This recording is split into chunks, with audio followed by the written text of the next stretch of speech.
ہمیں سے ہر انسان اپنی لائف میں ڈفرینٹ فیزز سے گزرتا ہے۔ کبھی کبھی زندگی میں ایسی سچویشن ہوتی ہے کہ انسان کو بڑی بے چینی محسوس ہوتی ہے، دل میں بے سکونی ہوتی ہے، بالکل بے اطمینانی کی کیفیت ہوتی ہے۔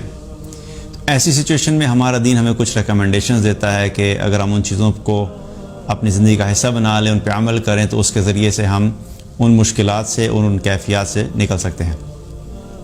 حسن بصری رحمۃ اللہ علیہ نے فرمایا کہ تم 3 چیزوں میں حلاوت اور شیرینی تلاش کرو۔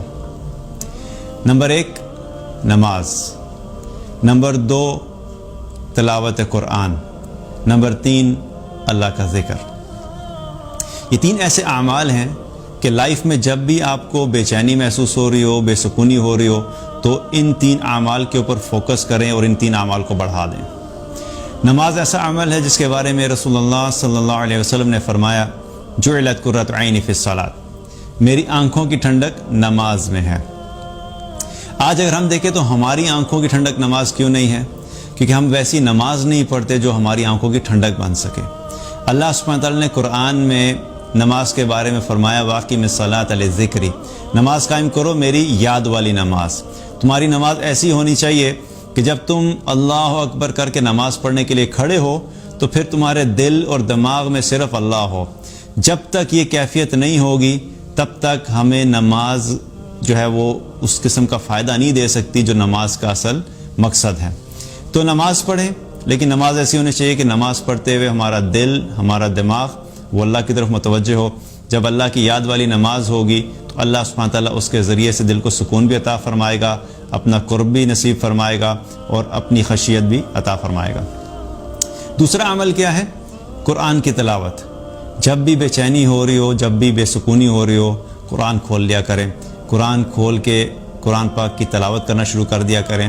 اور قرآن کی جب تلاوت کریں تو اتنی آواز میں ضرور کریں کہ آپ کی اپنی آواز آپ کے کانوں تک پہنچے، کیونکہ اللہ کے کلام کے پڑھنے کی بھی تاثیر ہے اور اس کے سننے کی بھی تاثیر ہے۔ جب انسان پڑھ بھی رہا ہوتا ہے اور ساتھ ساتھ سن بھی رہا ہوتا ہے تو اس کے ذریعے سے کیا ہے کہ اللہ سبحانہ تعالیٰ انسان کے دل کو سکون عطا فرما دیتا ہے اور ایمان کی حلاوت نصیب فرماتا ہے۔ تیسرا عمل کیا ہے؟ اللہ کا ذکر، اللہ کی یاد۔ اور ذکر کا مقصد ہی یہ ہوتا ہے کہ کسی کو یاد کرنا۔ تو جب ہم اللہ کا ذکر کی بات کرتے ہیں تو اس کا مقصد کیا ہے کہ ہم اللہ کو یاد کریں۔ اللہ کو یاد کرنے کا مقصد یہ ہے کہ جب ہم زبان سے اللہ کی تسبیحات بیان کریں، جب ہم کہیں سبحان اللہ، الحمدللہ، لا الہ الا اللہ، اللہ اکبر، کوئی بھی ذکر کریں تو اس میں کیا ہے کہ دل اور دماغ میں یہ خیال ہونا چاہیے کہ میں کس رب کو یاد کر رہا ہوں، میں کس ذات کو یاد کر رہا ہوں، وہ اللہ کیسا اللہ ہے، اس اللہ کا خیال ہونا چاہیے۔ جب انسان اللہ کو سوچ کے اللہ کو یاد کرے گا تو اس سے کیا ہوگا کہ اس کے ذریعے سے بھی اللہ سبحانہ تعالیٰ جو ہے وہ ایمان کی حلاوت نصیب فرمائے گا۔ تو جب بھی پریشانی ہو، جب بھی مشکلات ہوں، جب بھی بے چینی ہو، دل میں بے سکونی ہو، تو ان 3 اعمال پہ فوکس بڑھا دیا کریں۔ ان کے ذریعے سے اللہ سبحانہ تعالیٰ ایمان کی حلاوت نصیب فرمائے گا اور دل کی بے چینی کو بھی دور فرمائے گا۔